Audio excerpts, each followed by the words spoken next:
Bienvenue. Aujourd'hui, on va s'intéresser de près au concept clé de Cathy Steele. On va explorer ensemble comment sa théorie nous amène à voir différemment le trauma complexe et la dissociation. C'est un point de vue absolument fondamental, surtout pour les futurs thérapeutes qui s'orientent vers la psychotraumatologie. Allez, on commence tout de suite par une question qui est souvent source de confusion. Est-ce que la dissociation est systématiquement, inévitablement, liée à un trauma? C'est vraiment le point de départ parfait pour commencer à déconstruire certaines idées reçues. Alors, voici notre parcours. D'abord, on va répondre à cette grande question. Puis, on va définir très précisément ce qu'est la dissociation structurelle. Ensuite, on verra pourquoi cette distinction est en fait vitale en clinique. Et pour finir, on explorera les origines et les mécanismes de ce phénomène. C'est parti pour la première section. On s'attaque directement à cette idée très répandue que dissociation rime forcément avec trauma. Et la réponse de Cathy Steele est très claire. C'est un non catégorique. La dissociation n'est pas toujours et de loin causée par un traumatisme. C'est une affirmation assez forte qui nous oblige à élargir notre perspective. Et c'est là que ça devient vraiment intéressant. Cathy Steele nous explique que le champ est bien plus large. Une anxiété très intense, par exemple, peut amener une personne à se déconnecter du présent. Pas à cause d'un trauma, mais parce que l'anxiété la submerge et la pousse à se replier. Pareil pour un trouble de l'attention qui peut rendre difficile le fait de rester connecté à l'ici et maintenant. Il y a donc bien d'autres raisons qui peuvent mener à une expérience de dissociation. Bon, maintenant qu'on a posé ça, on peut se concentrer sur le cœur du sujet. Le type de dissociation que Cathy Steele, elle, relie directement au trauma. Et c'est là qu'on aborde son concept central. Alors, la dissociation structurelle, ce n'est pas juste être dans la lune ou avoir un moment d'absence.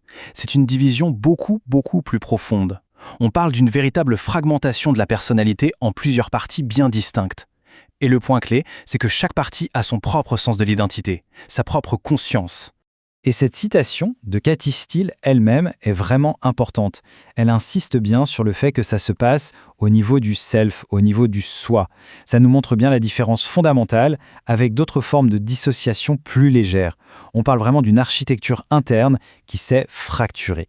D'accord, mais alors, pourquoi c'est si important de faire cette différence? Passons à la section 3. Parce que derrière ces définitions, il y a un enjeu clinique qui est absolument majeur. Le problème, c'est que si on ne comprend pas bien ce qu'est la dissociation structurelle, le risque de se tromper de diagnostic est énorme. Par exemple, des symptômes comme le fait d'entendre des voix peuvent être interprétés à tort comme de la psychose. Et ça mène à des traitements qui sont non seulement inefficaces, mais parfois même contre-productifs. Pour un thérapeute, ça trace une feuille de route très claire. La toute première étape, c'est de savoir à quel type de dissociation on a affaire. C'est vraiment cette distinction qui va permettre de poser le bon diagnostic et donc de choisir la bonne approche thérapeutique. Le traitement ne sera tout simplement pas le même. Et ça illustre parfaitement la conséquence pratique. Si un thérapeute pense juste « la personne s'absente », il va logiquement travailler sur des techniques d'ancrage. Mais s'il comprend qu'il y a en fait différents aspects du soi, alors l'objectif change du tout au tout. L'enjeu, ça devient de faciliter la communication entre ces parties, de travailler vers une intégration. On change radicalement de perspective et de méthode. Bien. Allons maintenant voir du côté des origines. Comment une telle structure de la personnalité peut-elle bien se mettre en place? Selon Cathy Steele, tout se joue très tôt, généralement avant 8 ans, dans un contexte qu'on appelle l'attachement désorganisé. C'est ce qu'elle nomme le conflit insoluble. L'enfant a ce besoin biologique fondamental de s'attacher à son parent, mais ce même parent représente en même temps une source de peur ou de danger. C'est ce conflit impossible à résoudre qui serait à l'origine de cette séparation interne. Attention à ne pas confondre ce phénomène avec le clivage ou le splitting en anglais. Le clivage, c'est un mécanisme de défense où on voit les choses de manière très binaire, tout bon ou tout mauvais. La dissociation structurelle, c'est autre chose. Ce n'est pas une vision du monde, c'est l'existence même de plusieurs centres de conscience qui cohabitent au sein d'une seule personne. Pour décrire ce mécanisme, Cathy Steele utilise une image très forte, très parlante. Elle parle de conscience parallèle. Il faut imaginer plusieurs flux de conscience qui avancent en même temps, les uns à côté des autres.